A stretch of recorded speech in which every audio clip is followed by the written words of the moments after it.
Welcome back to the Behavioral Gabaret podcast. I'm Carrie Woodward. I'm a board certified behavior analyst and an early intervention specialist. I'm Jevin Encarnacion, a behavior analyst, educator, and consultant. Okay, so in chapter 27 of Science and Human Behavior, we're talking about culture and control. Skinner scales up the science. He says that culture itself is just a massive system of reinforcement histories, governments, religions, economies, all shaping behavior across generations. Yeah, he describes culture as one giant behavior plan without a BCBA to monitor fidelity. We'll talk about how cultural practices evolve, why accidental contingencies run half of human history, and what happens when we realize that society is just long term stimulus control in a group setting, All right, let's dive in because Skinner's version of anthropology comes with data sheets. like it all does. Okay, so he says that culture isn't some invisible spirit. It's just the cumulative system of contingencies arranged by people to shape and maintain behavior. So, if that's true, does it make sense to talk about cultural values or identity? Or are those just ways of describing shared reinforcement histories? I think it I think it makes sense to talk about to use those terms because it's what people know. Yeah. Whenever I think for behavior analysts talking to each other, we'll use the scientific terminology and talk about shared reinforcement histories and shared punishment histories too, and just talk about the instructional histories in a way that's scientific. But if we were to disseminate or talk about culture and practices and how it ties into our behavior, then it makes sense, I think, to talk about values or identity because those are the terms that people are familiar with. They're not familiar with Yeah. reinforcement histories. What do you think? Yeah, no, I agree. And I think when we think about all the like, United States is so unique in Mhm. terms of country makeup. Just that there's so many different pocket cultures around the country that are so different. Like you grew up in Louisiana, and the culture that you grew up in is probably very different than the culture that I grew up in Southern California. And then we also have this rich history of immigration from other countries that develop their own little pockets and cultural. And so when you think about cultural values or identity, like that there is this shared reinforcement contingencies that are highlighting certain what's the word I'm like traditions or like the things that are important to a specific culture. And so yeah, thinking about it in terms of calling it a cultural value or identity, um, I think that that's a way that most people would understand it. It's interesting to talk about how those come to be, passed down generationally, right? Like you grew up in a house that valued these things as a part of your culture. And so are you more or less likely to then try to repeat that as you bring up children or you want to recreate these traditions in your own culture? Um, so Skinner talks about things like manners or customs, but he even talks about morality. Started as practical reinforcers that sort of stuck around long after the original purpose disappeared. What do you think the cultural norms are that are still we're still following sort of out of habit rather than function? And what keeps them alive once their usefulness fades? Uh, that's a good one. So I'm Yeah. indigenous. Yeah. My family's on my mom's side's Native American from Louisiana. So something I think about is how we will have powwow, and there are Mm. different initiatives to maintain culture or to even revitalize it and bring it back because it's part of a shared history. Yeah. And so I actually don't know, now that I'm thinking about it, I don't know what the original function of the powwow was.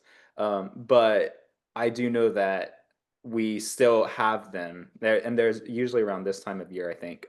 And we used to go, and it was a time to, you know, try food that was like our cultural food and see different things like dances and tribal look at different tribal uh, products maybe. And so whatever the original function of the powwow was, that maybe is no longer in place, but it's still a way to keep a form of community, I guess. And so, there's religion serves the same function where you can still attribute it to survival of a group and of individuals, and having a shared community. provides a source of reinforcement for social reinforcement, provides access to resources that people in similar positions or situations may need. And so Yeah. I think the community aspect is what keeps it around. What do you think?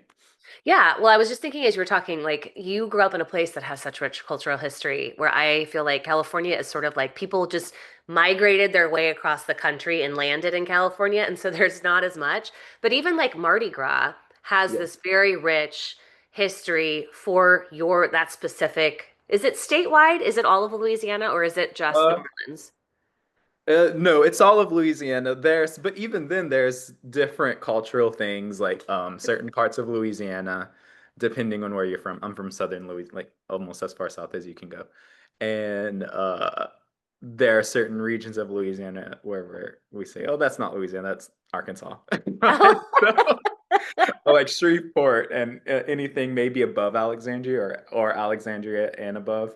I actually don't know how much they do for Mardi Gras, but Mardi Gras even in I'm in Texas right now. There are Yeah, certain areas that in Texas where they celebrate it, but really? the do it's also celebrated in like France, I think Brazil, and it's tied to Catholic roots, like French Catholic roots. Huh. I think that there's a lot of, and when I think about cultural, like festivities, I feel like a lot of them are tied to either some sort of celebration of some sort or some sort of religious holiday.